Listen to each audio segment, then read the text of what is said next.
नमस्कार, आप देख रहे हैं 4PM न्यूज नेटवर्क। मैं हूं आपके साथ आयुष मिश्रा। उत्तर प्रदेश समेत पूरे देश में इस समय धर्म की राजनीति चरम पर है। बीजेपी सरकार सभी जरूरी मुद्दे छोड़कर जाति और धर्म की तगड़ी राजनीति करने में जुटी हुई है। वहीं बीजेपी की नीति से प्रभावित होकर कुछ अराजकतावादी धर्म की आड़ में समाज विरोधी काम करते हैं।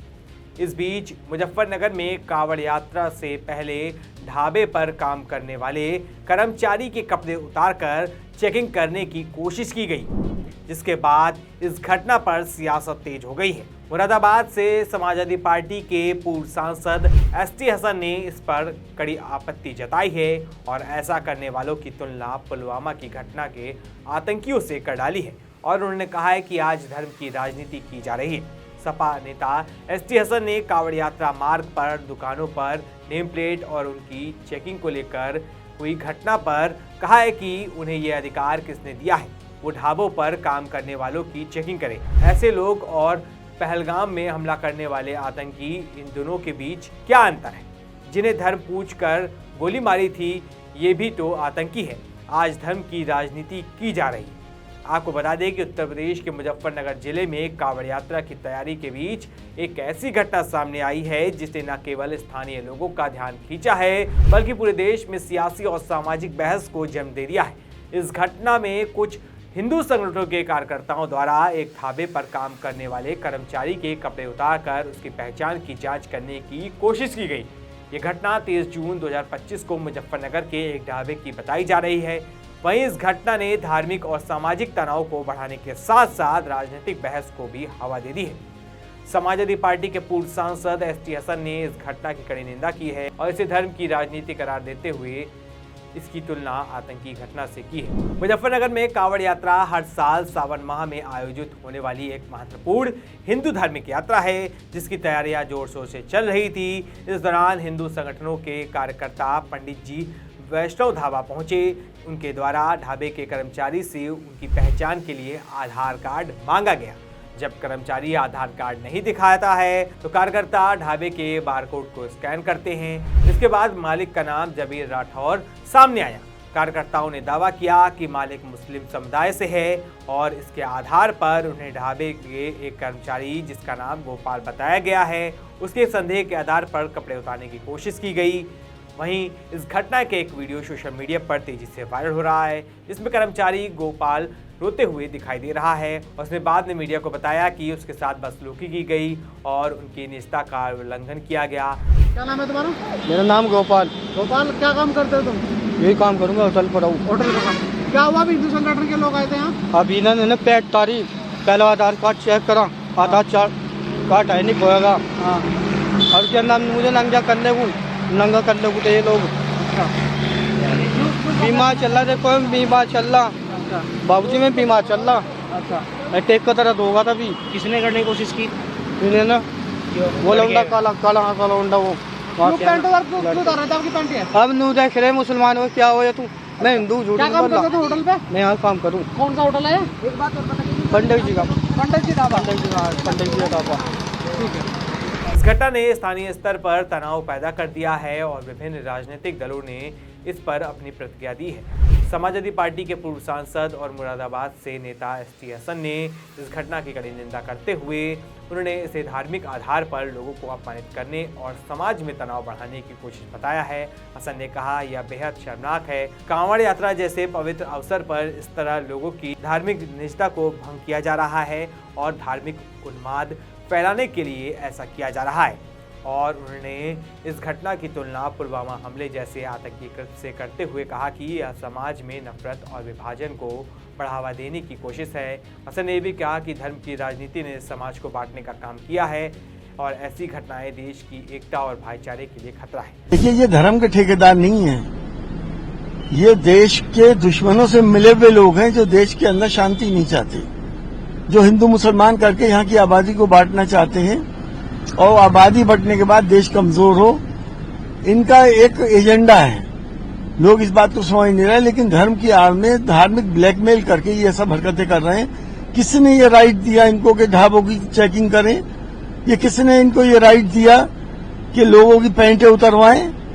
क्या इनमें और उन आतंकवादियों में कोई फर्क है जिन्होंने धर्म पूछ के पहलगाम के अंदर गोलियां मारी थी? ये भी एक तरह के आतंकवादी हैं और वो भी आतंकवादी थे। सांसद जी, नोएडा में प्रशासन ने देखिए, हम जहां पे कांवड़ यात्रा हो रही है वहां पे अगर बंद कर रहे हैं, अब हमें कोई इतराज नहीं है, लेकिन जहां कांवड़ के लोग नहीं जाते, जहां उनका रास्ता नहीं है, वहां पे क्यों बंद की जा रही है? होटल क्यों बंद की जा रहे हैं?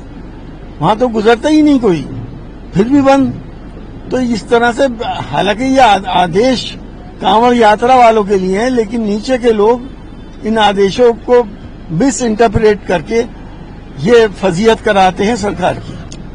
देखिए, धारा 370 हटाने का हमने जब भी विरोध किया था और आज भी विरोध कर रहे हैं।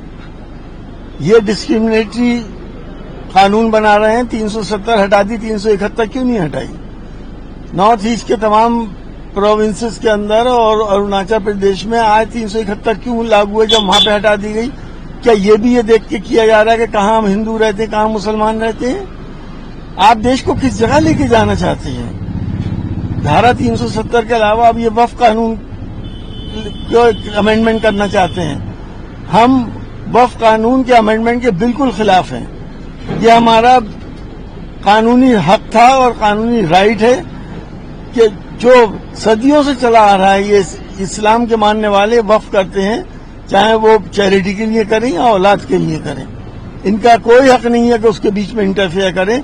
इनको तो जरूरत इस बात की थी कि वक्फ के ऊपर जो अवैध कब्जे हैं उसको हटाना चाहिए था, चाहे वो माफियाओं के हों या सरकार के हों, वो भी हटने चाहिए थे। आपको बता दें कि कांवड़ यात्रा हर साल सावन माह में आयोजित होने वाली एक प्रमुख हिंदू तीर्थ यात्रा है, जिसमें लाखों श्रद्धालु हरिद्वार, गंगोत्री और अन्य पवित्र स्थानों से गंगा जल लेकर स्थानीय शिव मंदिरों में जल चढ़ाते हैं। मुजफ्फरनगर इस यात्रा का एक महत्वपूर्ण पड़ाव है, क्योंकि यहाँ से लगभग 240 किलोमीटर लंबा कांवड़ मार्ग गुजरता है। इस दौरान खाने पीने की दुकानें, ढाबों और ठेलों पर विशेष ध्यान दिया जाता है, ताकि श्रद्धालुओं को शुद्ध और सुरक्षित भोजन मिल सके। पिछले कुछ वर्षों में प्रशासन ने कांवड़ पर दुकानों और ढाबों पर मालिकों और कर्मचारियों के नाम पर प्रदर्शित करने के निर्देश जारी किए, जिसका उद्देश्य पारदर्शिता और विश्वास बनाए रखना बताया गया। हालांकि इस नियम को लागू करने के तरीके और इसकी व्याख्या को लेकर कई बार विवाद खड़े हो चुके हैं। 2024 में भी मुजफ्फरनगर में दुकानदारों को अपने नाम प्रदर्शित करने के लिए कहा गया था, जिसे कुछ लोग धार्मिक आधार पर भेदभाव के रूप में देखते हैं। वहीं इस घटना ने मुजफ्फरनगर में सामाजिक तनाव को बढ़ा दिया है। यह जिला पहले भी 2013 में हुए सांप्रदायिक दंगों के लिए चर्चा में रहा था और इस तरह की घटना पुराने घावों को फिर हरा कर सकती हैं। कर्मचारी गोपाल के साथ हुई बदसलूकी न केवल उनकी निजता का उल्लंघन है, बल्कि यह भी दिखाता है कि धार्मिक आधार पर संदेह और जांच का माहौल सामान्य लोगों के लिए कितना अपमानजनक और डरावना हो सकता है। इस घटना ने उत्तर प्रदेश के सियासी माहौल को और गर्म कर दिया है। सपा ने इस मुद्दे को उठाकर भाजपा पर धार्मिक ध्रुवीकरण करने का आरोप लगाया है। सपा नेता ने कहा है कि इस तरह की घटनाएं बीजेपी के शासनकाल में आम हो गई हैं, जहां धार्मिक आधार पर लोगों को निशाना बनाया जाता है। वहीं इस घटना ने यह भी स्पष्ट किया है कि कांवड़ यात्रा जैसे धार्मिक आयोजन की पवित्रता और सुरक्षा सुनिश्चित करने के लिए प्रशासन को और अधिक संवेदनशील और प्रभावशाली कदम उठाने होंगे। साथ ही समाज के सभी वर्गों को ये समझना होगा, धार्मिक आस्था का सम्मान करते हुए भी मानवाधिकार और निजता की रक्षा जरूरी है। इस तरह की घटना न केवल सामाजिक सौहार्द को नुकसान पहुंचाती है, बल्कि देश की एकता और भाईचारे को भी कमजोर करती है। प्रशासन, राजनीतिक दलों और समाज के सभी वर्गों को मिलाकर यह सुनिश्चित करना होगा कि भविष्य में ऐसी घटनाएं ना हो। कांवड़ यात्रा जैसे पवित्र अवसर को भी समुदायों के लिए एकजुटता और भाईचारे का प्रतीक बनाना चाहिए, न कि विवाद और तनाव का। वहीं अब देखना होगा कि इस मामले में पुलिस क्या कुछ कार्रवाई करती है, लेकिन अब इस मामले को लेकर सियासत गर्म है। वैसे आपकी इस खबर को लेकर क्या राय है, हमें कमेंट करके जरूर बताएं। ऐसे ही तमाम खबरों के लिए सब्सक्राइब करें 4PM यूपी को। धन्यवाद।